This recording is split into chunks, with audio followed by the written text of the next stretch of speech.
I sometimes get asked about intermittent fasting. Does it offer any specific benefits for weight loss? What are the best windows and timings for it? Is it an effective tool to trigger autophagy, and does it have any other health benefits? And although intermittent fasting is a useful tool with some pros, there are several heavyweight cons we must consider too. I'm Dmitry Sokolov, a lifestyle medicine physician, and today we get clarity about intermittent fasting. If you're following intermittent fasting or planning to do so in the future, in this video we shall also specify which exact part of the day is the best for your feeding window, depending on your weight and life goals, and we shall also identify the key points that everyone must focus on to avoid negative effects from intermittent fasting. But let's start with the basics. What is intermittent fasting? Intermittent fasting implies going a certain time during the day, like 16, 18, 20, 22 hours without food, and then consuming all the food of that day within a narrow 2, 4, 6 or 8 hour window. And while the person is in the non-eating window, they only consume non-caloric liquids such as water, plain tea, black coffee, with nothing that contains calories in the form of sugar, milk, and so on. Given this nature, we also refer to intermittent fasting as time-restricted feeding or time-restricted eating. In addition, in studies you will see that time-restricted feeding or intermittent fasting is broken down to early and late, with early implying first meal of the day before 10:30 a.m. and late meaning first meal of the day after 11:30 a.m. In contrast with this, fasting, the full-blown version of it, means abstaining from food for a longer period of time, more than 24 hours, which could be 1, 3, 5, 10 days, and so on. Now, if you were to approach me with the question, does intermittent fasting as such result in weight loss? The answer would be no. In studies where people consume equal amounts of calories, albeit spread evenly throughout the day or clustered in a narrow feeding window, the weight outcomes are the same, because the only thing that actually matters for weight loss and fat loss is consuming less calories than you expend. Caloric restriction. And in practical terms, there are 3 ways that we can achieve the caloric restriction. The first way is what I advise to all my clients. It's probably the most time consuming, but at the same time the most nuanced and precise, and that is counting calories and macros. You weigh your food, you log everything you consume in a calorie and macros tracker, you're good. Ideally, you also would like your tracker to count micronutrients like vitamins and minerals, and also separately count fiber, as tracking these components of your dietary intake is of significant importance. The second way of putting ourselves in caloric restriction is deploying some sort of dietary restriction.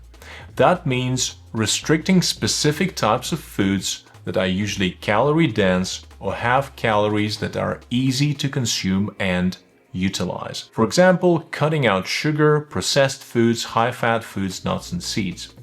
This way, instead of precisely counting calories and macros, we specifically eliminate and restrict ourselves from consuming calorie-rich foods. But with this approach comes the risk that, albeit we've removed a significant amount of calorie-dense foods, we can still overdo with our caloric input by consuming all the other foods. Hence, the dietary restriction approach does not guarantee caloric restriction, and thus it does not guarantee successful weight loss. And getting back to the topic of our today's video, intermittent fasting, this is the third way we can put ourselves in caloric restriction. Because in this case, we neither deliberately count calories nor restrict high-calorie foods, but instead we restrict the time window in which we consume our food. However, there may be cases when the person only consumes food within 4, 6 or 8 hour window during the day, yet they manage to consume 2, 2.5 or even 3,000 calories, and that leads to significant caloric surplus. So despite the idea behind dietary restriction or intermittent fasting being to indirectly result in caloric deficit, such result is not guaranteed. And you can be putting on weight with both these approaches simply because you can end up in the caloric surplus which you don't detect. Therefore, neither intermittent fasting nor dietary restriction have inherent weight loss benefits, and the only approach that guarantees weight loss is meticulous calorie counting and restriction. Now let's go deeper into the intermittent fasting effects, and there are three core concepts we need to consider. Firstly, day planning. Secondly, calorie distribution during the 24-hour cycle and its effects on metabolism and weight. And thirdly, other proposed health benefits, including autophagy, which oftentimes emerges when fasting and intermittent fasting topics are addressed. With regards to day planning, intermittent fasting is a good pragmatic concept. For example, if you're most productive in the morning, on an empty stomach, having had a cup of coffee or green tea or sipping water after a quick morning routine, then you may naturally be leaning towards having a meal-free morning and starting to consume food somewhere at midday or 1 p.m. And this way you utilize your golden productivity window in the very morning, you have this locked-in focus on your work, and you don't have distraction for food cooking, food intake, or postprandial relaxation. And if you're one of such people, which I certainly am, then your non-eating window between dinner somewhere at 7 p.m. and your first meal somewhere at 1 p.m. will naturally shape into an 18-6 intermittent fasting pattern. If we now move from the productivity-obsessed individuals to the persons whose main goal is weight and fat loss, then we need to look at how the calories consumed during the morning or evening hours affect our metabolism and weight, and if there's a difference. Nutrition chronobiology is a vast topic, and we'll dedicate that to a separate video. And today, I just briefly mentioned that there are studies which indicate that physiologically, morning calories have a slightly lower net caloric effect. On one hand, we have the data that the calories we consume in the morning result in 2 to 2.5 times higher diet-induced thermogenesis. And this means that processing of the food consumed in the morning requires more energy than of that consumed in the evening. In addition, responses of our blood sugar and insulin are better earlier in the day,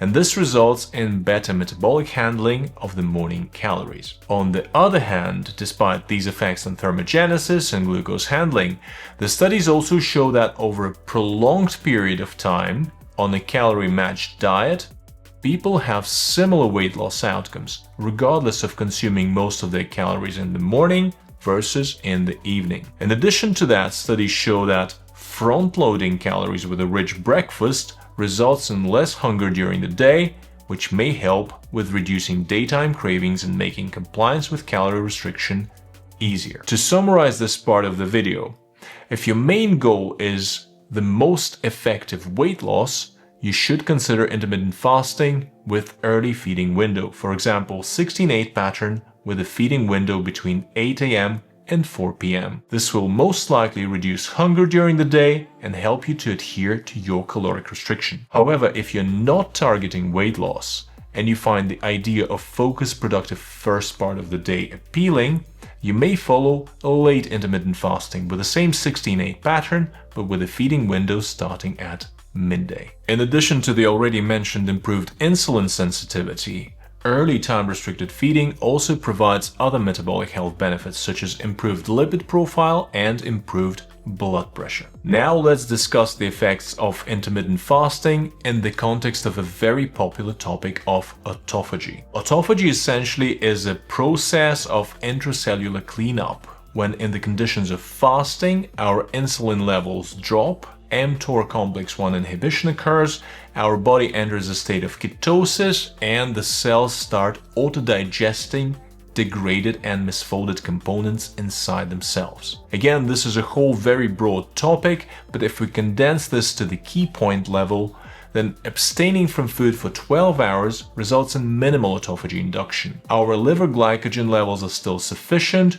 we still have enough energy to function, and insulin is not fully suppressed. If we then progress with further feeding restriction and abstain from food for 16+ hours, we shall experience more autophagy induction, but we need to know that it will be suppressed as soon as we restart eating. Also, the current perception is that in the context of time-restricted feeding with sufficient time window of 16 plus hours, the increased levels of autophagy in the non-feeding window are mitigated by profound autophagy suppression during the feeding window. It's not necessarily net zero, but it's not some profound autophagy throughout either. So if we're interested in robust autophagy activation with meaningful effects, particularly in neurons for neuroprotection, with longevity effects, with effects on skeletal muscle, we should be looking at longer fasts of 24 plus hours that result in sustained deep ketosis and autophagy. One of the practical approaches that you could adopt would be to observe early time-restricted feeding on most of your days with a feeding window from 8 to 4 or 10 to 6, and that would improve your metabolic function, and also to embark on 24 plus hour fasts every 1 to 3 months to induce deeper autophagy. Of course, you should always consider if this is appropriate for you as an individual and ideally have some medical guidance. And now come the drawbacks of intermittent fasting.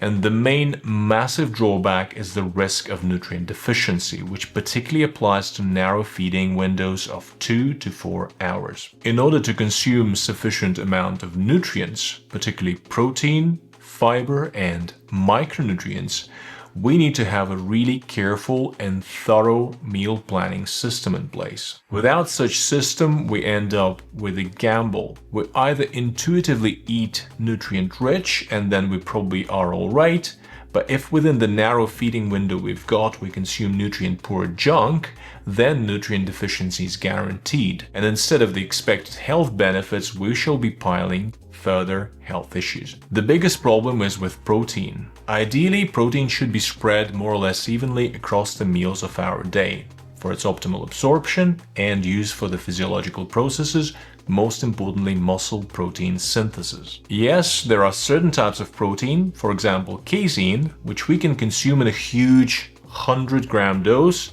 It will form a gel clot in the stomach, slowly travel through the GI tract, and get slowly absorbed, ensuring sustained plasma amino acid levels. At the same time, muscle protein synthesis activation in our body has a bit of an on-off pulse nature. As we consume about 20 to 50 grams high-quality protein with sufficient amount of amino acid leucine, 2.5 grams or better 3 grams per meal, we shall trigger the mTOR pathway. This will switch on muscle protein synthesis, and it will peak around 90 to 120 minutes after the meal and then return to baseline within 3 to 5 hours. So the classical approach of timing protein during the day is to split it in 20 to 50 gram portions. Less than 20 doesn't make sense because that will not activate muscle protein synthesis appropriately, but rather will be partially utilized for glucose production. And more than 50 again doesn't make too much sense for most individuals, as the excess will not stimulate muscle protein synthesis, but instead will be utilized for total body protein turnover. And knowing all that, we ultimately arrive at the conundrum. On one hand, we must receive sufficient amount of protein, and it's definitely not the 0.8 grams per kilo per day. I call it not RDA but rather MDA, the minimal daily allowance, and it's only good enough not to die with sarcopenia. No. We should be receiving at least 1.2 or better 1.6 grams per kilo of protein per day. And on the other hand, we should be consuming this protein in 20 to 50 gram per meal portions. So, for example, if you weigh 80 kilograms, you're aiming 1.6 per kilo per day, you require 128 grams of protein every day. And if we split this in utilizable chunks of 20 to 50 grams, even if we take 40 to 50 grams higher end of the spectrum, we end up with more than 2 meals in order to consume sufficient amount of protein and be able to utilize it for the crucial longevity and quality of life determinant, which is muscle protein synthesis. Therefore, if someone is practicing a very exalted version of time-restricted feeding with a narrow 2-hour window or 1 meal a day thing, they end up squeezing all of their protein into this one meal, and that results in one of the two scenarios. Either they simply consume not enough protein and are point-blank deficient, or if they are aware of the requirements and are aiming higher targets, They do consume it, but they just squeeze it in one meal and they are unable to utilize it appropriately for building lean mass. So taking this angle at the protein aspect, we understand that we need at least 3 meals per day, and that realistically brings us to the eating window of at least 6 or better 8 hours. And this is why in my work with clients, I suggest to them either eating normally throughout the day, and if their main goal is to lose weight or improve metabolic function, they can shift their meals towards the beginning of the day, or they can follow a time-restricted feeding with a 16-8 pattern and 3 meals a day, and make sure that they get nutrient-dense food with each meal, they get 20 to 50 grams of protein per meal, and they total 1.6 or more grams per kilo per day protein. Nutrient deficiency aside, there's another drawback of intermittent fasting.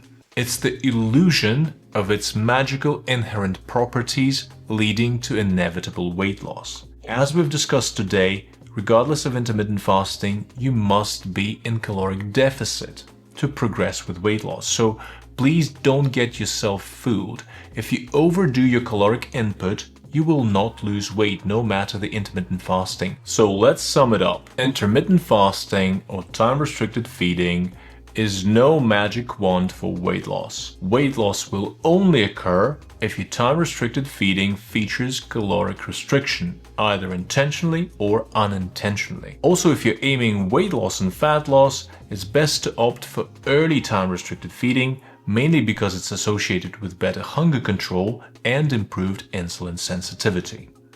Positive metabolic health effects include improved insulin sensitivity and glycemic control, improved lipid profile, and blood pressure. And at the same time, the main drawback of time-restricted feeding is nutrient deficiency. So if you do intermittent fasting, do it wisely, with a sustainable pattern like 16-8, allowing for about 3 meals a day within your feeding window with adequate amounts of protein, fiber, and other nutrients. And I see you again soon in the next video.